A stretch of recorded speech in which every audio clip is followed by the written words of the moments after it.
آئیے آپ کی خوبصورت سماعتوں کے اسکرین کے حوالے اولاد رسول، گلے باغ بطول، چمن زہرا کے مہکتے ہوئے پھول، سید السند، عالم المستند، حضرت العلام حضرت علامہ سید ثاقب رضا مصباحی، استاد جامعۃ المدینہ و فیضان حضور صدر الشریعہ دعوت اسلامی کی بارگاہ میں عریضہ محبت، عریضہ حضوری پیش کرتا ہوں کہ حضور والا تشریف لائیں اور اپنے نورانی ایمانی حقانی بیان سے ہم سامعین کی بکھری ہوئی زلفوں کو سنوارے۔ آئیے اولاد رسول کا استقبال ویلکم نعرے تکبیر، نعرے رسالت کی جھنکار سے کر لیا جائے۔ نعرے تکبیر۔ ماشاءاللہ ابھی آپ لوگ ہیں، میں تو سمجھ رہا تھا کہ میں ایسا نہ ہو کہ میں چلا جاؤں، اب ہیں تو ہم بھی ہیں، اگر آپ ہیں تو ہم بھی ہیں، بس یہی تو یہ رشتہ محبت ہے کہ آپ تیر آزمائے میں جگر آزماتا ہوں۔ نعرے تکبیر، نعرہ رسالت، نعرہ رسالت، جشن عید میلاد النبی حضرت علامہ سید ثاقب رضا مصباحی صاحب قبلہ۔ نعرہ تکبیر، نعرہ رسالت۔ مولا کائنات کے گلشن کے پھول سے، مولا کائنات کے گلشن کے پھول سے اب سنو سیرت مصطفیٰ آل رسول سے۔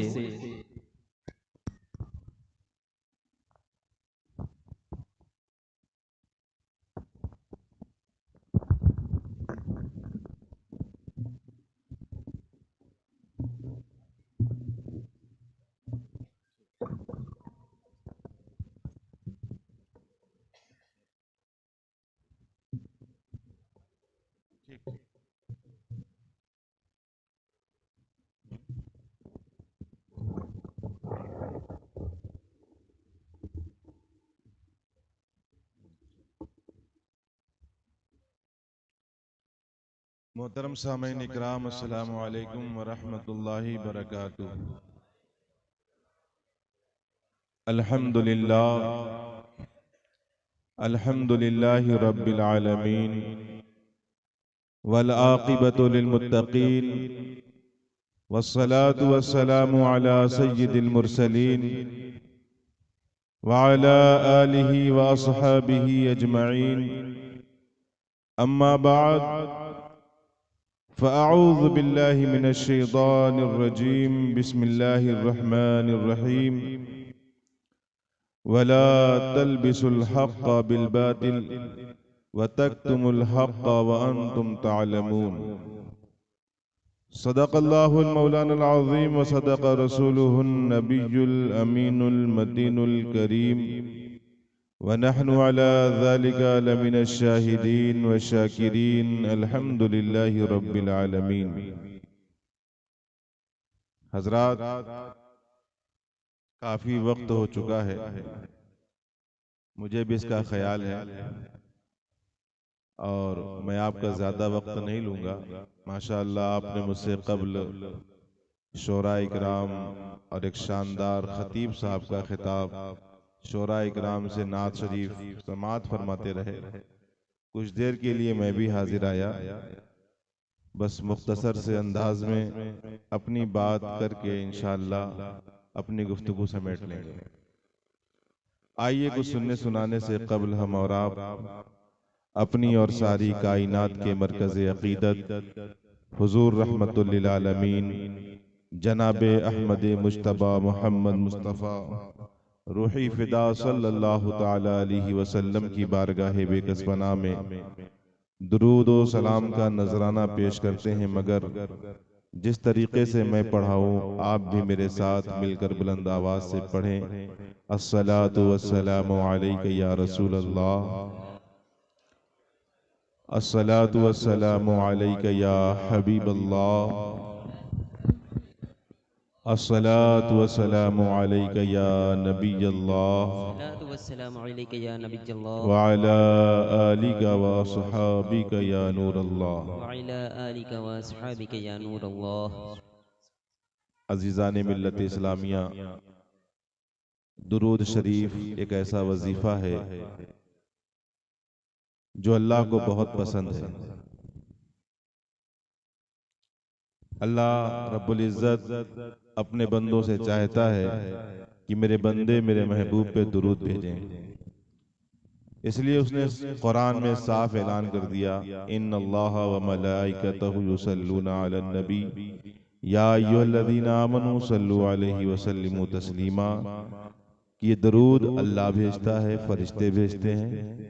تو اے مسلمانوں، تم بھی نبی پہ سلام پڑھا کرو، تم بھی نبی پہ درود بھیجا کرو۔ سوال یہ پیدا ہوتا ہے کہ درود پڑھنے کا فائدہ کیا ہے؟ درود پڑھنے سے ہمارا بینیفٹ، ہمیں نفع کیا ملتا ہے؟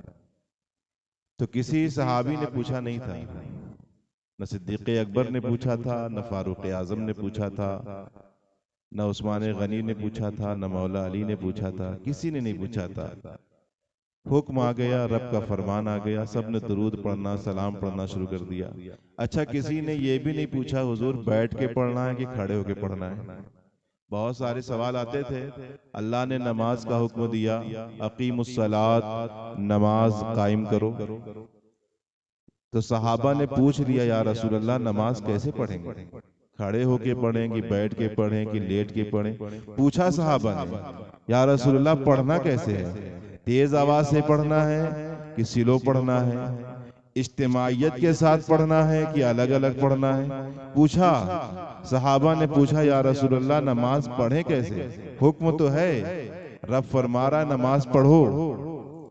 تو میرے آقا صلی اللہ علیہ وسلم نے فرمایا، صلو کما رأیتمونی اصلی، تم نماز ایسے پڑھو جیسے تم مجھے نماز پڑھتے ہوئے دیکھتے ہو۔ تو صحابہ نے نماز کا طریقہ پوچھا ہے، صحابہ نے نماز کا آئیڈیا پوچھا ہے۔ حکم آنے پہ اکتفا نہیں کیا، فرمان آنے پہ رکے نہیں، بلکہ اس کی ڈیٹیل جاننے کی کوشش کیا، اس کی تفصیل جاننے کی کوشش کی، اور طریقہ معلوم کرنے کی کوشش کی۔ لیکن کیا وجہ رہی کہ درود کا جب حکم آیا، سلام کا جب حکم آیا، تو کسی صحابی نے نہیں پوچھا، یا رسول اللہ مسجد میں پڑھنا ہے کہ نہیں پڑھنا ہے، میدان میں پڑھنا ہے کہ نہیں پڑھنا ہے، تیز آواز سے پڑھنا ہے کہ نہیں پڑھنا ہے، بلند آواز سے پڑھنا ہے کہ نہیں پڑھنا ہے، میدان میں پڑھنا ہے کہ نہیں پڑھنا ہے؟ کسی صحابی نے نہیں پوچھا، کیونکہ وہ جانتے تھے، ان کا ایمانی تقاضا کہتا تھا کہ جس طرح ہو سکے، جتنا زیادہ ہو سکے، نبی پہ صلاۃ و سلام پڑھا کر۔ سبحان اللہ، سبحان اللہ۔ اور میرے آقا نے بھی فرمایا، اکثر الصلاۃ علیہ، جب آقا نے فرما دیا کہ نماز درود مجھ پر کثرت سے پڑھا کرو، حضور اپنی امت سے چاہ رہے ہیں کہ امت کرے کیا؟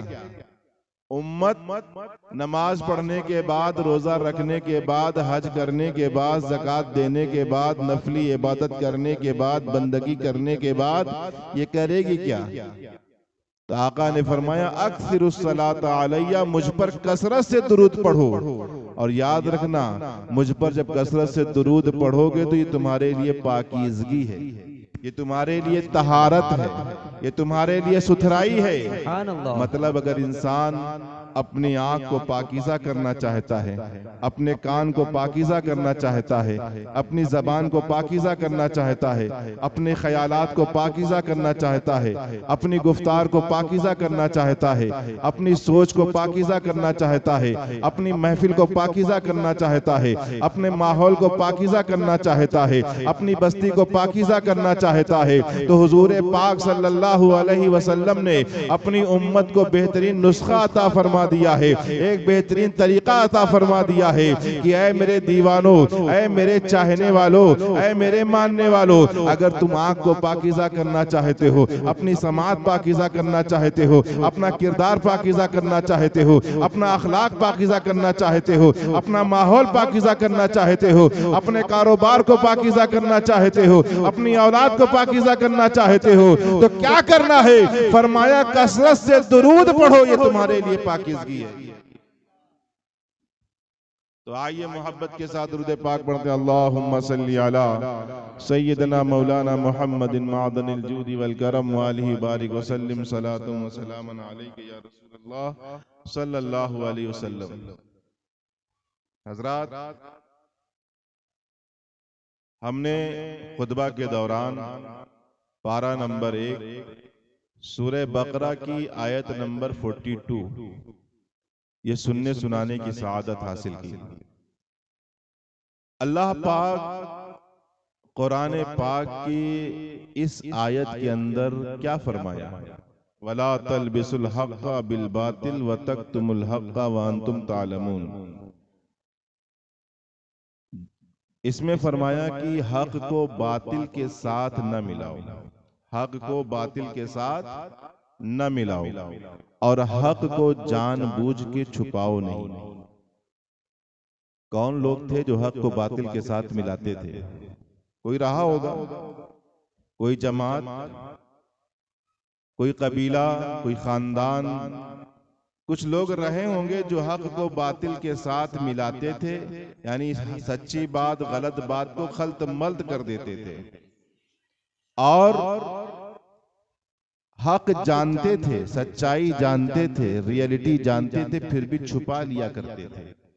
اللہ نے فرمایا یہ دو کام نہ کرو، نہ حق کو چھپاؤ اور نہ حق کو باطل کے ساتھ ملاؤ۔ یہ کام بنی اسرائیل کیا کرتے تھے۔ بنی اسرائیل جو حضور سے پہلے انبیاء اکرام آئے، ان کے ماننے والوں کو بنی اسرائیل کہا جاتا ہے۔ موسیٰ علیہ السلام کے ماننے والوں کو بنی اسرائیل کہا جاتا ہے، عیسیٰ علیہ السلام کے ماننے والوں کو بنی اسرائیل کہا جاتا ہے، اور بھی انبیاء اکرام جو پہلے آئے ان کے ماننے والوں کو بنی اسرائیل کہا جاتا ہے۔ بنی اسرائیل تھے کون؟ یہ بنی اسرائیل کس کو کہا جاتا ہے؟ آج کے دور میں جیسے آپ سید صاحب کہتے ہو نا، کیوں کہتے ہو کہ یہ رسول کے خاندان کے ہیں، یہ رسول کے خانوادے سے تعلق رکھتے ہیں؟ اس زمانے میں بنی اسرائیل یہ انبیاء کے خاندان کی ہوا کرتے تھے۔ اللہ تعالیٰ نے بنی اسرائیل کو بڑا عروج دیا تھا، بڑا مقام عطا کیا تھا۔ بنی اسرائیل کا سب سے بڑا مقام تو یہ ہے کہ حضور صلی اللہ علیہ وسلم سے پہلے جتنے انبیاء اکرام آئے ہیں ان میں سے زیادہ تر انبیاء اکرام بنی اسرائیل میں تشریف لائے۔ جتنی آسمانی کتابیں اتری، جتنی آسمانی صحیفے اترے، جتنے اللہ کے فرمان نازل ہوئے، وہ سب بنی اسرائیل کی انبیاء پر تشریف لائے۔ تورات بنی اسرائیل کے لیے آیا، زبور بنی اسرائیل کے لیے آیا، انجیل بنی اسرائیل کے لیے آئے، دیگر صحیفے بنی اسرائیل کی ہدایت کے لیے آئے۔ اللہ اکبر! بنی اسرائیل کا اتنا بڑا مقام کہ انبیاء اکرام ان کی خاندان میں آ رہے ہیں، کتابیں ان کی خاندان میں آ رہی ہیں، اور رسولان عظام ان کے خاندان میں آ رہے ہیں۔ اور بنی اسرائیل کا معاملہ جانتے کیا ہو؟ جب یہ غلام بنا لیے گئے تھے فرعون کے ذریعے، فرعون ان پر ظلم کرتا تھا، فرعون ان کے اوپر اتیاچار کیا کرتا تھا، ان کے اوپر بربریت کیا کرتا تھا۔ قرآن پاک کے اندر ہے کہ بنی اسرائیل کے ساتھ فرعون کا سلوک یہ تھا کہ ان کے بوڑھوں سے مشقت بھرا کام لیا کرتا تھا، ان کے جوانوں کو مشقت بھرا کام دیا کرتا تھا، اور ان کے بچوں کو قتل کر دیا کرتا تھا، عورتوں کو زندہ رکھا کرتا تھا، طرح طرح سے مصائب سے دوچار ہوتا تھا۔ یہاں تک کہ فرعون نے اعلان کر دیا تھا کہ بنی اسرائیل کے گھر میں جو بچہ پیدا ہو اسے تہہ تیغ کر دیا جائے، اسے قتل کر دیا جائے، اسے مار دیا جائے۔ اللہ اکبر! بنی اسرائیل پہ ظلم و ستم کے پہاڑ ٹوٹ رہے تھے۔ اللہ نے ان کو آزادی دلائی، ایک پیغمبر کو بھیجا، موسیٰ علیہ السلام کو بھیجا۔ اپنے پیغمبر کو بھیج کر اللہ نے بنی اسرائیل کو فرعون کے ظلم سے، فرعون کی بربریت سے، فرعون کے اتیاچار سے اللہ نے موسیٰ علیہ السلام کے ذریعے بنی اسرائیل کو آزادی دلائی تھی۔ آج ہم 15 اگست پہ آزادی مناتے ہیں نا، انگریز سے ہم نے آزادی حاصل کیا، ہمارے بزرگوں نے محنت کی، ہمارے بزرگوں نے قربانیاں دی، ہمیں آزادی مل گئی۔ تو بنی اسرائیل کو اللہ نے پیغمبر کے ذریعے آزادی دلوائی تھی۔ اللہ اکبر! جب یہ راستے میں چل رہے تھے، سامنے دریا آ گیا، راستہ بند ہو گیا، پیچھے فرعون کی فوج آ رہی تھی، سامنے دریا تھا، یہ گھبرا گئے، کہنے لگے اے موسیٰ اب تو ہم مارے گئے، اب تو ہم پکڑے گئے، اب تو ہم ہلاک ہو گئے۔ اللہ نے انہی بنی اسرائیلیوں کے لیے، اسی قوم کے لیے، انہی بنی اسرائیل کے لیے دریا میں 12 راستے بنا دیے، 12 راستے اللہ نے نکال دیے۔ یہ دریا سے پار کر گئے۔ جب یہ دریا سے پار کر کے اس سائٹ پہنچے تو مقام تی میں پہنچے۔ وہاں کوئی سایہ نہیں تھا، کوئی درخت نہیں تھا، کوئی سائے کا انتظام نہیں تھا، تو اللہ نے ان کے سائے کے لیے بادل بھیج دیا۔ جب یہ چلا کرتے تھے دھوپ میں، چھاتا نہیں لیتے تھے، بادل سایہ کرنے آ جاتا تھا۔ اتنی مقام و مرتبے کے حامل تھے بنی اسرائیل، اتنے فضیلت والے تھے بنی اسرائیل کہ اللہ ان کو آزادی دلا رہا ہے، دریا سے راستہ بنا رہا ہے، دھوپ سے بچانے کے لیے بادلوں کا سایہ کر رہا ہے۔ اور جب مقام تیہ میں پہنچے ہیں، ان کے پاس کھانے کا کچھ نہیں تھا، پینے کا کچھ نہیں تھا۔ موسیٰ علیہ السلام سے عرض کرنے لگے کھانے پینے کا کوئی سامان نہیں ہے، ہم فرعون سے تو بچ گئے ہیں لیکن اب بھوکوں مر جائیں گے، اب پیاسے مر جائیں گے۔ بادل کا سایہ ہے تو کیا ہوا، اب ہم بھوکے پیاسے مر جائیں گے، کھانے پینے کا کوئی انتظام نہیں ہے۔ اللہ اکبر، اللہ نے ان کے لیے جنت سے دسترخوان اتار دیا ہے، اللہ نے ان کے لیے من اور سلوہ بھیج دیا ہے۔ جنت سے دسترخوان آتا تھا، یہ بنی اسرائیل کھاتے تھے اور دسترخوان چلا جاتا، پھر رات میں آتا، پھر کھاتے، پھر چلا جاتا۔ آپ اندازہ لگائیں، یہ وہ قوم ہے جن کے لیے آسمان سے جنت سے دسترخوان اترا کرتا تھا۔ ان کی خاندان میں انبیاء آیا کرتے تھے، ان کے خاندان میں کتابیں اترا کرتی تھی، ان کے لیے اللہ بادلوں کا سایہ کیا کرتا تھا، اللہ ان کے لیے دریاؤں سے راستہ نکال دیا کرتا تھا، اللہ ان کے لیے کھانے کا انتظام کر دیا کرتا تھا۔ اتنی فضیلت والی قوم آخر کیوں ہلاک ہو گئی، آخر کیوں برباد ہو گئی، آخر کیوں فنا کے گھاٹ اتر گئی، آخر کیوں انہیں تباہ و برباد کر دیا گیا؟ قرآن میں ان کی ذلت و رسوائی لکھ دی گئی، قرآن میں انہیں ذلیل و رسوا ہونے کا اعلان سنا دیا گیا۔ آخر اس قوم کا جرم کیا تھا، آخر اس قوم کی حرکتیں کیا تھی، آخر اس قوم کا گناہ کیا تھا، آخر اس قوم کا پاپ کیا تھا جو اتنی فضیلت والی قوم ہو کر کے آج نیست و نابود کے دہانے پہ کھڑی ہے، آج ہلاکتوں کے دہانے پہ کھڑی ہے۔ پوری دنیا کے اندر آج بنی اسرائیل کے اندر موجود ہیں۔ آج جو فلسطین اور اسرائیل کا معاملہ ہے، اسرائیل میں چند بنی اسرائیل موجود ہیں، ان کی حرکتیں دیکھ لیجئے، کتنے ظالم ہیں، کتنے اتیاچاری ہیں، کتنے بربریت والے ہیں، ان کے دلوں میں پتھر ہے، بچوں کا خون بہا رہے ہیں، بچوں کو تہہ تہہ قتل کر رہے ہیں۔ یہ وہی بنی اسرائیل ہیں۔ جب ان کی حرکتیں غلط ہو گئیں، جب انہوں نے اپنے نبی کے فرمان کو چھوڑ دیا، جب انہوں نے اپنے نبی کے لائے ہوئے طریقے سے منہ موڑ لیا، تو اللہ نے ان کے اوپر ذلت و رسوائی رکھ دی۔ یہی وہ بنی اسرائیل ہیں جن سے اللہ فرما رہا ہے، اے بنی اسرائیل تم حق کو چھپاؤ نہیں، حق کو غلط کے ساتھ ملاؤ نہیں۔ آخر بنی اسرائیل کون سا حق چھپایا کرتے تھے؟ معاملہ کیا تھا؟ معاملہ کیا ہوا تھا؟ میٹر کیا تھا؟ مسئلہ یہ تھا کہ بنی اسرائیل آسمانی کتاب ان کے پاس تھی، اللہ کا فرمان ان کے پاس تھا، خدا کی وحی ان کے پاس تھی۔ جب حضور نے اعلان کیا کہ میں نبی ہوں، اپنا اعلان نبوت فرمایا کہ خدا نے مجھے نبی بنایا ہے، خدا نے مجھے رسول بنا کر بھیجا ہے، ایک اللہ کی دعوت دی، اسلام کی طرف لوگوں کو بلایا۔ اب چونکہ خدا کا فرمان پہلے سے بنی اسرائیل کے پاس تھا، اب لوگ بنی اسرائیل کے پاس جاتے اور پوچھتے ہیں، بنی اسرائیل تم تو کتاب والے ہو، تمہارے پاس تو خدا کا فرمان ہے، تمہارے پاس تو رب کا فرمان ہے، بتاؤ تمہاری تورات کتاب میں کیا محمد صلی اللہ علیہ وسلم کا کوئی ذکر ہے؟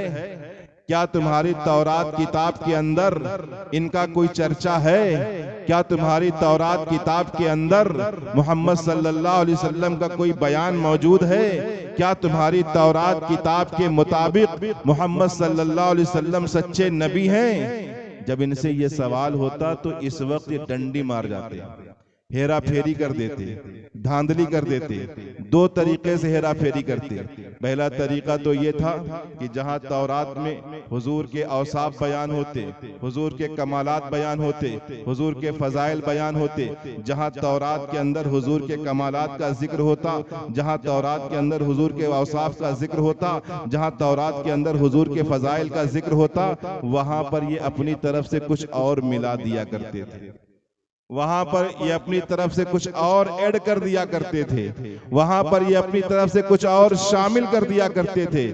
پھر کہتے دیکھو تورات میں تو اتنی ساری خوبیاں موجود ہیں اور محمد عربی میں خوبیاں موجود نہیں ہیں۔ اس طرح یہ حق کو باطل کے ساتھ ملا دیتے، مکس اپ کر دیتے، غلط بات کو صحیح بات کے ساتھ ملا دیتے۔ کبھی کبھی جب ان سے پوچھتے بتاؤ تورات کے اندر حضور کا ذکر ہے، تو کہتے کہ حضور کا کوئی ذکر ہی موجود نہیں ہے، حضور کا کوئی ذکر ہی موجود نہیں، سرے سے انکار کر جاتے.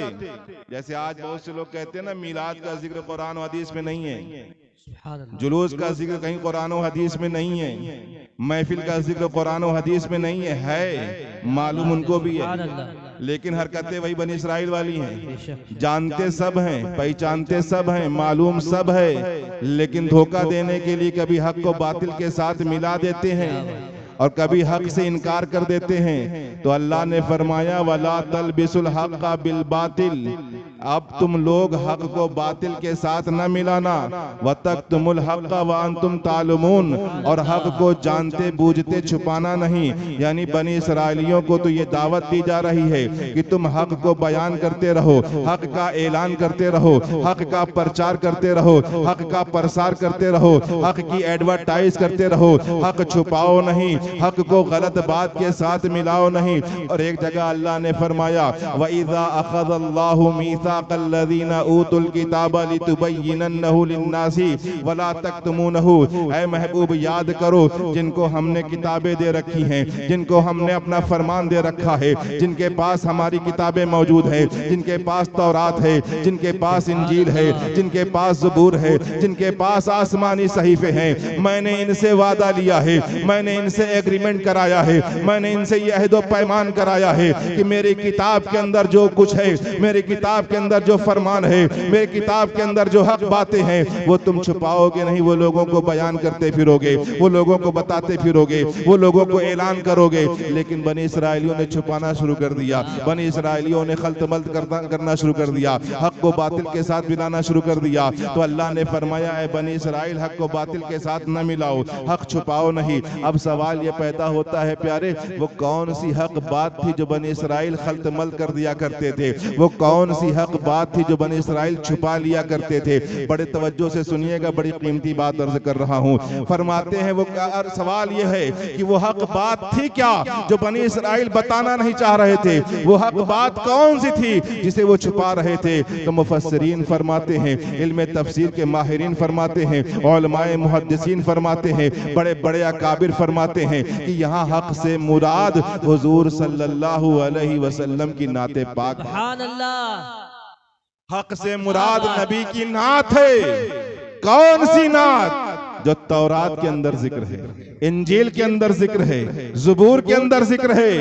اللہ فرما رہا ہے بنی اسرائیل، اے تورات کے ماننے والو، اے تورات پر ایمان رکھنے کا دعویٰ رکھنے والو، اے تورات کی پیروی کا دم بھرنے والو، ہم نے تو تورات کے اندر اپنے نبی کے حسن و جمال کو بیان کیا ہے، ہم نے تو تورات کے اندر اپنے نبی کے فضائل کو بیان کیا ہے، ہم نے تو تورات کے اندر نبی کے کمالات کو بیان کیا ہے، ہم نے تو تورات کے اندر نبی کی نبوت کو ذکر کیا ہے. ہمارے پیارے پیارے محبوب صلی اللہ علیہ وسلم کا ذکر تورات کے اندر ہے، ان کے نورانی چہرے کا ذکر تورات کے اندر ہے، ان کے نورانی گفتگو کا ذکر تورات کے اندر ہے، ان کی نورانی مہر نبوت کا ذکر تورات کے اندر ہے، ان کی نورانی اداؤں کا ذکر تورات کے اندر ہے، ان کی نورانی گفتار کا ذکر تورات کے اندر ہے، ان کی ولادت کا ذکر تورات کے اندر ہے، ان کی ہجرت کا ذکر تورات کے اندر ہے، ان کی نبوت کا ذکر تورات کے اندر ہے، ان کی رسالت کا ذکر تورات کے اندر ہے، ان کے آنے کا ذکر تورات کے اندر ہے، ان کے جانے کا ذکر تورات کے اندر ہے. اے بنی اسرائیلیو، اے تورات کے ماننے والو، اے تورات پر ایمان رکھنے کا دعویٰ کرنے والو، اے تورات کی پیروی کا دم بھرنے والو، ہم نے تو تورات کے اندر اپنے محبوب کی اوصاف کو کھول کھول کر بیان کیا ہے، ہم نے نبی کے کمالات کو کھول کھول کر بیان کیا ہے، ہم نے نبی کے فضائل کو کھول کھول کر بیان کیا ہے، ہم نے نبی کی ولادت کو کھول کھول کر بیان کیا ہے، ان کی نشانیوں کو کھول کھول کر بیان کیا ہے، ان کے شہر کا ذکر ہے، ان کے جائے ولادت کا ذکر ہے، ان کے آنے کا ذکر ہے، ان کے جانے کا ذکر ہے. تو اے بنی اسرائیل، میرے محبوب کا ذکر چھپاؤ نہیں، میرے محبوب کے ذکر میں ڈنڈی نہ مارو، بلکہ کھلے عام بیان کیا کرو، علل اعلان بیان کیا کرو. میرے پیارے اسلامی بھائیوں، اب میں ذرا سے توجہ دینا چاہتا ہوں آپ کی. اللہ تعالیٰ اپنے محبوب کا ذکر کروانا چاہتا ہے. سبحان اللہ. اللہ اپنے محبوب کا ذکر کروانا چاہ رہا ہے، لیکن ایمان سے بتاؤ کن سے کروانا چاہ رہا ہے؟ یہ بنی اسرائیل کلمہ پڑھ رہے تھے، یہ بنی اسرائیل ایمان لائے تھے. اگر ایمان لے آتے جھگڑا ہی ختم تھا. کلمہ پڑھ لیتے تو سارا معاملہ ہی ختم تھا. تو اللہ اپنے محبوب کا ذکر بنی اسرائیل سے کروانا چاہ رہا ہے. اللہ اپنے محبوب کا تذکرہ بنی اسرائیل سے کروانا چاہ رہا ہے. اب اندازہ لگاؤ کہ محبوب کا ذکر خدا کو کتنا پسند ہے. اسی لیے ہم لوگ کہتے ہیں کہ وہ مسلمان بڑا خوش نصیب ہے جو اپنے محبوب کی اوصاف کا چرچا کرتا ہے، اپنے محبوب کے آنے کا ذکر کرتا ہے، ان کے نام کی محفلیں سجاتا ہے، ان کے نام کی جھنڈیاں لگاتا ہے اور جلوس میں شرکت کر کے ان کی آمد کا چرچا کرتا ہے. تبھی تو اعلیٰ حضرت فرماتے ہیں جان ہے عشق مصطفیٰ روز فزو کرے خدا، جس کو ہو درد کا مزہ ناز دوا اٹھائے. سبحان اللہ سبحان اللہ. ہم نے مشغلہ بنا لیا حضور کے ذکر کو، ہم نے اپنی عادت بنا لی حضور کے ذکر کو. اب سوال یہ پیدا ہوتا ہے کہ حضور کے ذکر کو اللہ نے حق فرمایا، حضور کے اوصاف کے ذکر کو اللہ نے حق فرمایا، لیکن حق کہتے کس کو ہیں؟ حق کا مطلب کیا ہے؟ حق سے مراد نبی کی نعت، یہ کلیئر. حق چھپاؤ نہیں، حق سے مراد نبی کی نعت، نبی کے اوصاف. لیکن حق کہتے کس کو ہیں؟ حق کا مطلب ہوتا کیا ہے؟ حق کی ڈیفینیشن کیا ہے؟ حق کی تعریف کیا ہے؟ حق کا مفہوم کیا ہے؟ حق کا ارتھ کیا ہے؟ میں بتاؤں گا تو لوگ کہیں گے مولانا نے اپنی طرف سے پھیڑ دیا. اللہ نے قرآن میں حق سمجھایا ہے کہ حق کہتے کس کو ہیں، حق اور باطل کے درمیان فرق سمجھایا ہے. اللہ فرماتا ہے فَأَمَّا الزَّبْدُ فَيَذْهَبُ جُفَانٍ وَأَمَّا مَا يَنْفَعُ النَّاسَ فَيَمْكُثُ فِي الْأَرْضِ. فرمایا جھاگ تو ضائع ہو جاتا ہے. جھاگ جانتے ہیں؟ جھاگ پھین وہ تو ضائع ہو جاتا ہے، ختم ہو جاتا ہے. اور وہ پانی جو لوگوں کو نفع دیتا ہے، جو لوگوں کو فائدہ پہنچاتا ہے، وہ زمین میں ٹھہر جاتا ہے. یہ حق اور باطل کی مثال دیا اللہ نے. اس کا خلاصہ اور کر دوں، اس کا اور آسان کر دوں. بارش کے موسم میں جب زوردار بارش برستی ہے تو زمین پر پانی بہنے لگتا ہے. تو آپ نے دیکھا ہوگا کہ زمین پہ جب پانی بہتا ہے تو اس پہ کچھ جھاگ جمع ہو جاتی ہے، پانی کے اوپر پھیند آ جاتا ہے. جب دودھ دونے والا دودھ دوتا ہے تو دودھ کے اوپر پھین جمع ہو جاتا ہے.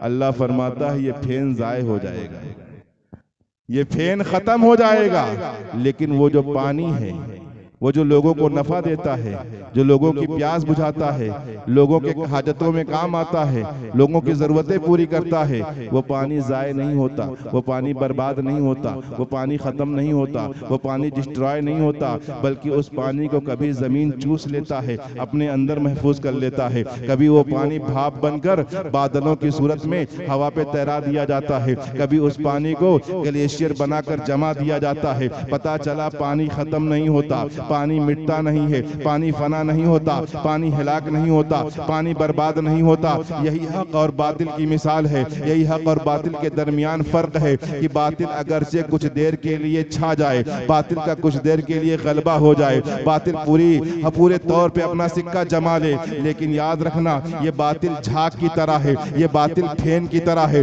جس طرح پھین جلدی ختم ہو جاتا ہے، جس طرح پھین جلدی مٹ جاتا ہے، یہ باطل بھی مٹ جائے گا، یہ باطل بھی ختم ہو جائے گا، یہ باطل بھی فنا ہو جائے گا. لیکن حق کا مزاج کیا ہے، حق کا کردار کیا ہے، حق کا معاملہ کیا ہے؟ جتنا اس کو چھپاؤ گے اتنا یہ نکھرے گا، جتنا اس کو دباؤ گے اتنا ہی یہ ابھرے گا. اللہ اللہ جب آپ نے حق سمجھ لیا کہ حق دبتا نہیں ہے، حق مٹتا نہیں ہے، حق ختم نہیں ہوتا، اب ذرا اور آگے بڑھیے. حق مٹے گا نہیں، حق دبے گا نہیں، حق ختم نہیں ہوگا. یہ قرآن کہہ رہا ہے، یہ رب کا فرمان کہہ رہا ہے، یہ کلام باری کہہ رہا ہے کہ حق ختم نہیں ہوگا. اور دوسری طرف اللہ اپنے محبوب کے ذکر کو حق فرما رہا ہے، اپنے محبوب کے اوصاف کو حق فرما رہا ہے، اپنے محبوب کے جمال کو حق فرما رہا ہے. اب دونوں کو ملاؤ، حق مٹے گا نہیں، نبی کا وصف حق ہے، حق ختم نہیں ہوگا، نبی کا ذکر حق ہے، حق دبے گا نہیں، نبی کے اوصاف کو بیان کرنا حق ہے. نتیجہ کیا نکلا؟ رزلٹ کیا نکلا؟ نتیجہ یہ آیا کہ نبی کا ذکر حق ہے، مٹے گا نہیں، نبی کے اوصاف حق ہیں مٹیں گے نہیں، نبی کے فضائل حق ہیں مٹیں گے نہیں، نبی کے کمالات حق ہیں مٹیں گے نہیں۔ اسی لیے بریلی کے تاجدار نے فرمایا تو گھٹائے سے کسی کے نہ گھٹا ہے نہ گھٹے، جب بڑھائے تجھے اللہ تعالیٰ تیرا۔ سبحان اللہ۔ تو پتا چلا نبی کا ذکر حق ہے مٹے گا نہیں اور حق دبتا نہیں۔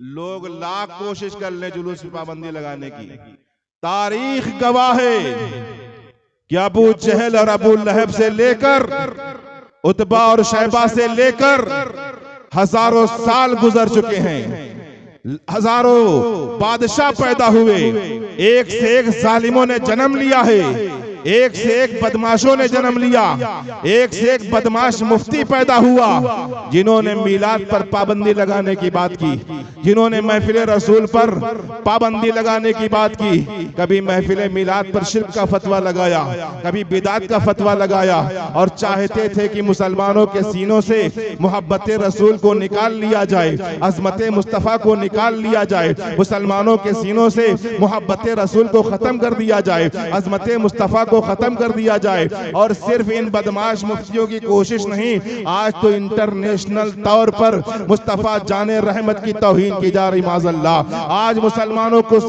کے سینے کو چھلنی کیا جا رہا ہے، یہ باور کرانے کی کوشش کی جا رہی ہے اے مسلمانوں تم اپنے نبی سے رشتہ توڑ لو، اے مسلمانوں تم اپنے نبی سے محبت ختم کر لو، اے مسلمانوں تم اپنے نبی سے وفاداری ختم کر لو۔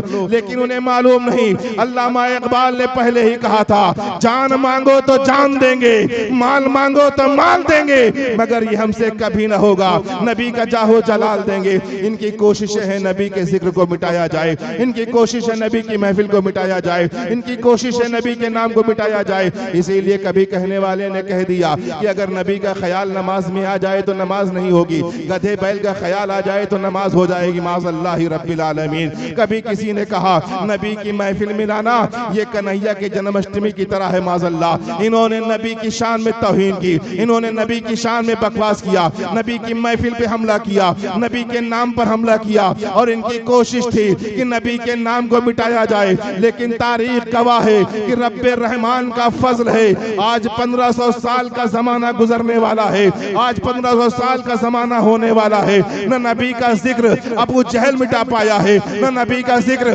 ابو لہب مٹا پایا ہے، نہ نبی کا ذکر عتبہ شیبہ مٹا پائے ہیں، نہ نبی کا ذکر مکہ کے گنڈے بدماش مٹا پائے ہیں۔ جب مکہ کے ظالم نبی کے ذکر کو نہ مٹا سکے تو آج کے ظالموں میں یہ کہاں سے ہمت ہے کہ نبی کے ذکر پر پہرا لگا دے؟ نہ نبی کا ذکر کل مٹا تھا، نہ آج مٹا ہے، نہ صبح قیامت تک مٹے گا، بلکہ دن بدن بڑھتا چلا جائے گا۔ سبحان اللہ، سبحان اللہ۔ اسی لیے اعلیٰ حضرت فرماتے ہیں مٹ گئے مٹتے ہیں مٹ جائیں گے عادات تیرے، نہ مٹا ہے نہ مٹے گا کبھی چرچا تیرا۔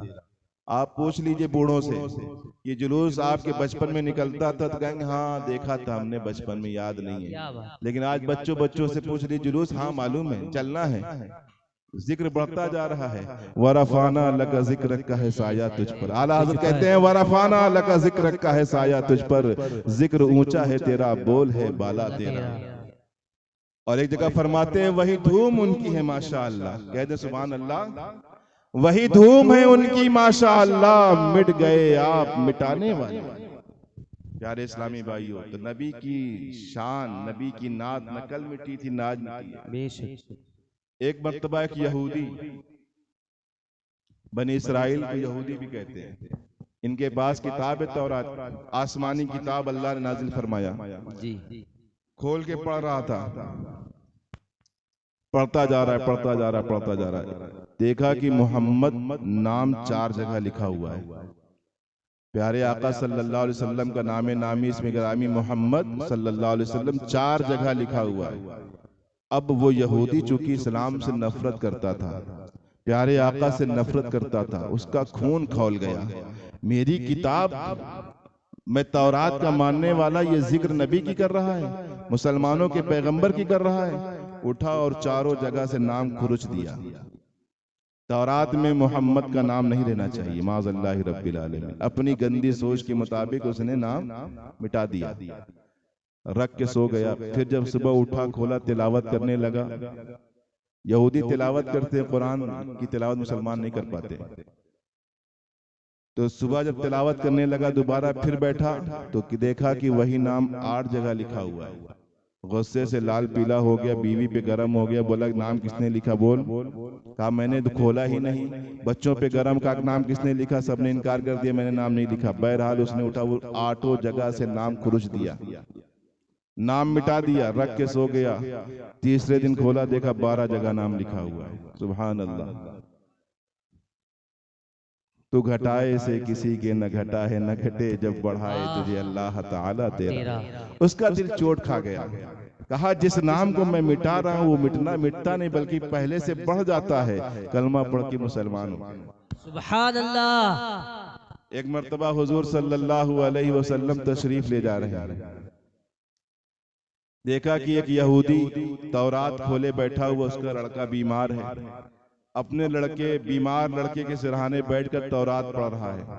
ہم لوگ کے یہاں بھی ہوتا ہے کوئی بچہ بیمار ہو جاتا ہے تو مولانا صاحب کے پاس لے جاتے پھکوانے کے لیے، حافظ صاحب کو بلا لاتے ہیں تو آ کے بیٹھ کے پڑھتے، قرآن کی کچھ آیت پڑھ کے دم کر دیے، پھونک دیے، شفا یاب ہو گیا. یہ کہتے ہیں یہ پھونکنا بھی حرام ہے، شرک ہے. اللہ اکبر. پہلے والے بھی کرتے تھے، آج بھی ہے جائز. تو وہ یہودی تورات پڑھ رہا تھا. میرے آقا صلی اللہ علیہ وسلم کا وہاں سے گزر ہوا. آپ تشریف لے جا رہے ہیں. پوچھا ہے یہودی تجھے اس خدا کی قسم جس نے موسیٰ پہ تورات نازل کیا، کیا فرمایا؟ تجھے اس خدا کی قسم جس نے موسیٰ پہ تورات نازل فرمایا بتا کیا تورات کے اندر میرا ذکر ہے؟ حضور اپنا ذکر آج کہہ رہے ہیں ذکر نہیں کرنا، حضور اپنا ذکر پوچھ رہے ہیں بتا تورات کے اندر میرا ذکر ہے. تو جو دشمن رسول ہے اس کا انداز ایک ہے، جو نبی کا گستاخ ہے اس کا انداز ایک ہے. آج بھی کہتے ہیں کہ جلوس کا ذکر قرآن میں نہیں ہے، میلاد صحابہ نے نہیں منایا ہے، میلاد غوث پاک نے نہیں منایا ہے، حدیث میں ذکر نہیں ہے، قرآن میں ذکر نہیں ہے. حضور نے پوچھا یہودی سے میرا ذکر بتا تورات کے اندر ہے، انکار کر گیا. بولا آپ کا کوئی ذکر تورات کے اندر نہیں ہے، آپ کا کوئی چرچا نہیں ہے، آپ کا کوئی وصف بیان نہیں ہوا. لیکن سبحان اللہ اس کا جو بیمار بیٹا لیٹا ہوا تھا اس کی قسمت کا ستارہ جاگ رہا تھا، اس کی قسمت کا ستارہ بلند تھا. کہنے لگا یا رسول اللہ میں خدا کی قسم گواہی دیتا ہوں کہ تورات کے اندر آپ کا ذکر موجود ہے، تورات کے اندر آپ کے اوصاف موجود ہیں، تورات کے اندر آپ کے کمالات موجود ہیں، تورات کے اندر آپ کی نشانیاں موجود ہیں، تورات کے اندر آپ کے مہر نبوت کا ذکر ہے، تورات کے اندر آپ کی جائے ولادت کا ذکر ہے، تورات کے اندر آپ کے شہر کا ذکر ہے، تورات کے اندر آپ کے آنے کا بھی ذکر ہے، تورات کے اندر آپ کے جانے کا بھی ذکر ہے. اللہ اللہ یہ کہہ کر وہ بچہ مسلمان ہو گیا، وہ کلمہ پڑھ کر اسلام لے آیا اور صحابی رسول بن گیا. پتہ کیا چلا؟ جو کل بھی ذکر کا منکر تھا، جو کل ذکر کا غدار تھا، کل بھی اسے کلمہ پڑھنا نصیب نہیں ہوا، کل بھی اسے ایمان نصیب نہیں ہوا، کل بھی وہ ایمان کی دولت سے محروم تھا. اور آج بھی جو منکر ہے، آج بھی جو نبی کا انکار کرنے والا ہے، نبی کے ذکر سے پریشان ہونے والا ہے، نبی کے ذکر سے حیران ہونے والا ہے، اسے بھی ایمان کی دولت نہیں مل رہی ہے، اسے بھی حدیث سمجھ میں نہیں آ رہی ہے، اسے بھی قرآن سمجھ میں نہیں آ رہا ہے. لیکن جو ذکر کرنے والے کل تھے، جو نبی کا نام لینے والے کل تھے، جو نبی کے نام سے خوش ہوتے تھے، نبی کا نام کا ذکر کیا کرتے تھے، انہیں کلمہ پڑھنا نصیب ہوا اور وہ صحابیت کے درجے پر فائز ہو گئے. اور آج ہم دیوانے نبی کے نام کی محفل سجا کر اس صحابی رسول کی سنت ادا کر رہے ہیں. اللہ سبحان اللہ. پتا چلا نبی کا ذکر تورات کے اندر بھی ہے. قرآن میں ذکر بعد بتائیں گے بھی ہم آپ کو. یہ کہتے ہیں قرآن میں نہیں ہے، اللہ نے ذکر پہلے بھی کیا، قرآن میں بھی کیا. لقد من اللہ علی المؤمنین اذ بعث فیہم رسولا. کہ اللہ نے مومنوں پر احسان کیا. کیا کر کے احسان کیا؟ اللہ نے ایسا کیا کیا کہ احسان جتایا؟ فرمایا رسول بھیجا ہوں، اپنا پیغمبر بھیجا ہوں، اپنا محبوب بھیجا ہوں. یہ رسولی کا تو ذکر ہے، بھیجنے کا ذکر ہے، ولادت کا ذکر ہے، آنے کا ذکر ہے. ہم بھی آمد کا چرچا کرتے ہیں لیکن کہتے ہیں کہ ایسا کوئی ذکر موجود نہیں ہے. مسئلہ دراصل یہ ہے کہ نثار تیری چہل پہل پر ہزاروں عید ربیع الاول سوائے ابلیس کے جہاں میں سبھی تو خوشیاں منا رہے ہیں. پیارے اسلامی بھائیوں، اسی طریقے سے اللہ نے فرمایا وَلَسَوْفَ يُؤْتِيكَ رَبُّكَ فَتَرْضَىٰ، اے محبوب ہم تمہیں اتنا دیں گے کہ تم راضی ہو جاؤ گے، اے محبوب ہم تمہیں اتنا دیں گے کہ تم راضی ہو جاؤ گے۔ آپ ذرا اندازہ لگائیں کہ قرآن پاک کیسی جامع کتاب ہے، کیسی کمال کی کتاب ہے، اس کی ایک آیت پہ گفتگو کرو تو بڑی لمبی گفتگو ہو جاتی ہے، اور اسی قرآن کے اندر اللہ نے اپنے محبوب کی شان کو، اپنے محبوب کے کمال کو، اپنے محبوب کے اوصاف کو کھول کھول کر بیان کیا۔ آپ ذرا اندازہ لگاؤ کہ کیا شان ہے، اللہ کون ہے؟ رب العالمین ہے، سارے جہان کا پالنہار ہے، ساری کائنات کا مالک ہے، احکم الحاکمین ہے۔ اس کی شان یہ ہے کہ جب کسی چیز کا ارادہ فرماتا ہے تو کن فرما دیتا ہو جاتا ہے، سبحان اللہ، کن فرما دیتا ہو جاتا ہے۔ ساری مخلوق اس کی رضا چاہتی ہے، اللہ کو راضی کرنا چاہتی ہے۔ بے شک، لوگوں نے اللہ کو راضی رکھنے کے لیے اپنی ساری زندگی لگا دی، جی زندگی کی ایک ایک لمحے کو اللہ کی راہ میں لگا دیا کہ اللہ راضی ہو جائے، اللہ راضی ہو جائے، اللہ خوش ہو جائے۔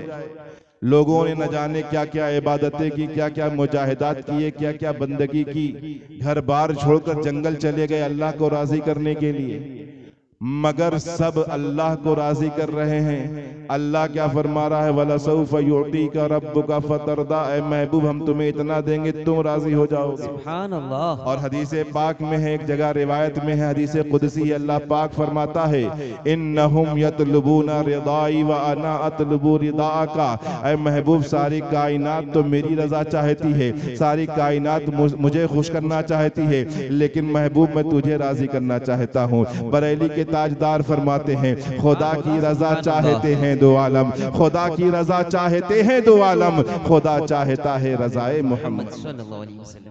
اب لیکن ایسا نہیں کہ صرف اللہ ہی چاہتا ہے، بلکہ محبوب صلی اللہ علیہ وسلم بھی اپنے خدا کی رضا کے طلبگار ہیں۔ اللہ بھی چاہتا ہے، محبوب بھی چاہتے ہیں۔ اللہ بھی چاہتا ہے کہ میرا محبوب راضی ہو جائے، اور نبی بھی چاہتے کہ میرا مولا راضی ہو جائے۔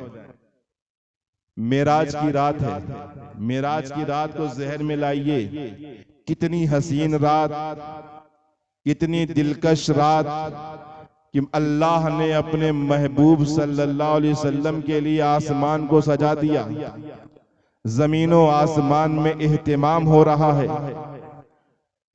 انبیاء کرام علیہم السلام حضور کے استقبال کے لیے، حضور کے ویلکم کے لیے، حضور کے خیر مقدم کے لیے مسجد اقصی میں اکٹھے ہو گئے۔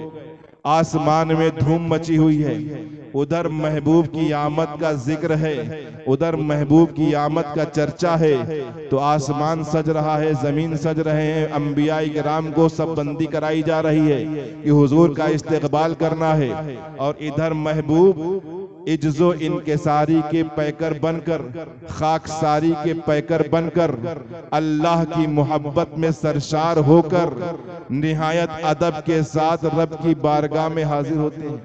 اور جب اس خاص مقام پر پہنچ جاتے ہیں تو اللہ فرماتا ہے اے محبوب صلی اللہ علیہ وسلم انا و انتا، اللہ فرما رہا ہے محبوب انا و انتا، ایک میں ہوں اور ایک تو ہے۔ اللہ فرما رہا ہے ایک میں ہوں اور ایک تو ہے، وَمَا سِوَاكَ خَلَقْتُ لِأَجْلِكَ، اور اے محبوب جو کچھ تیرے علاوہ ہے میں نے سب تیرے لیے پیدا کیا، چاند تیرے لیے بنایا ہے، سورج تیرے لیے بنایا ہے، پہاڑ تیرے لیے بنایا ہے، سمندر تیرے لیے بنایا ہے، کائنات کے ذرے ذرے محبوب تیری غلامی کے لیے بنایا ہے، تیری اطاعت کے لیے بنایا ہے، تیری فرما برداری کے لیے بنایا ہے۔ اللہ اللہ، یہ اللہ کی محبت ہے نبی سے، یہ اللہ کا پیار ہے نبی سے۔ اب نبی کیا عرض کر رہے ہیں، پیارے آقا کیا عرض کر رہے ہیں، عرض کرتے ہیں اللہم انت وما انا، اے اللہ تو ہی تو ہے میں نہیں ہوں، اے اللہ تو ہے میں نہیں ہوں، وما سوا ذالک ترکت لاجلک، اور اے اللہ جو کچھ تیرے علاوہ ہے میں نے سب کچھ تیرے نام پہ قربان کر دیا۔ اللہ کہہ رہا ہے کہ محبوب سب کچھ تیرے لیے پیدا کیا ہے، اور محبوب کہہ رہے ہیں اے اللہ میں نے تیرے نام پہ سب کچھ قربان کر دیا ہے، تیرے نام پہ سب کچھ میں نے قربان کر دیا ہے۔ امام رازی رحمت اللہ تعالی علیہ کہتے ہیں طائف کا واقعہ ذہن میں لائیے، طائف کے میدان میں حضور اعلان نبوت کے لیے تشریف لے جاتے ہیں، دعوت حق دینے کے لیے تشریف لے جاتے ہیں، اسلام کی دعوت دینے تشریف لے جاتے ہیں۔ طائف کے میدان میں پہنچتے ہیں، لوگوں کو دعوت دیتے ہیں، لوگوں معبودان باطلہ کی عبادت چھوڑ کر ایک اللہ کی عبادت کرنے لگ جاؤ، ایک اللہ کی بارگاہ میں سجدہ کرنے لگ جاؤ، ایک اللہ کے ماننے والے بن جاؤ، شرک سے باز آ جاؤ، کفر سے باز آ جاؤ۔ لیکن ان ظالموں نے، ان اتیاچاریوں نے نبی صلی اللہ علیہ وسلم کو تکلیف پہنچانا شروع کر دیا، نبی کو ایذا پہنچانا شروع کر دیا، اور اتنا تکلیف پہنچایا کہ روایتوں میں آتا ہے کہ طائف والوں نے نبی پر پتھر برسائے، نبی پر کنکر پھینکے، اور اتنا پتھر برسایا، اتنا پتھر برسایا کہ آپ کے جسم نازنین سے لہو نکل پڑا، خون بہ پڑا، اور اتنا خون بہا، اتنا خون بہا کہ آپ کا نالین پاک خون سے بھر گیا۔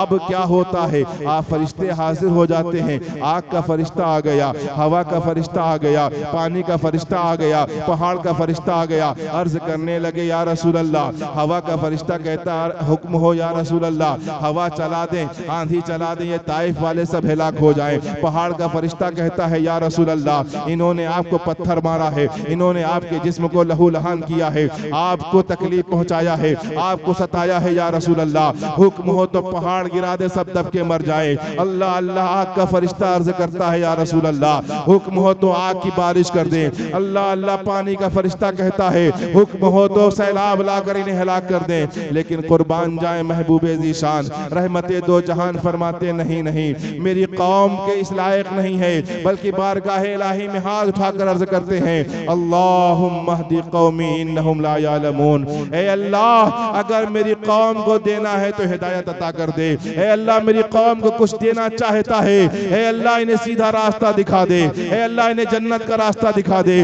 جہنم کے راستے سے دور فرما دے۔ مجھے یہ جانتے نہیں ہیں، مجھے پہچانتے نہیں ہیں۔ اللہ اکبر، ایک طرف تو رحمت کا یہ عالم ہے، ایک طرف تو فضل کا یہ عالم ہے، ایک طرف تو عنایت کا یہ عالم ہے، ایک طرف تو بخشش کا یہ عالم ہے کہ دشمنوں کو معاف کیا جا رہا ہے، اتیاچاریوں کو معاف کیا جا رہا ہے، پتھر برسانے والوں کو معاف کیا جا رہا ہے، جسم کو لہو لہان کرنے والوں کو معاف کیا جا رہا ہے، نبی کے صلی اللہ علیہ وسلم کی مشن میں روڑا ڈالنے والوں کو معاف کیا جا رہا ہے۔ لیکن دوسری طرف دیکھیے، غزوہ احزاب کا موقع ہے جسے ہم غزوہ خندق سے جانتے ہیں، ہم غزوہ خندق سے یاد کرتے ہیں۔ غزوہ احزاب کے موقع پر پورے کفار مکہ نے ایک ہو کر، پورے کفار مکہ بلکہ عرب کے پورے کفار اکٹھا ہو کر مدینے پہ حملہ کر دیتے ہیں، مدینے پہ چڑھائی کر دیتے ہیں، چاہتے ہیں کہ مسلمانوں کو ختم کر دیا جائے، چاہتے ہیں کہ مسلمانوں کو مسمار کر دیا جائے۔ پورا عرب کا کفار اس بات پر آمادہ ہو گیا کہ آج اسلام کا نام لینے والوں کو مٹا دینا ہے،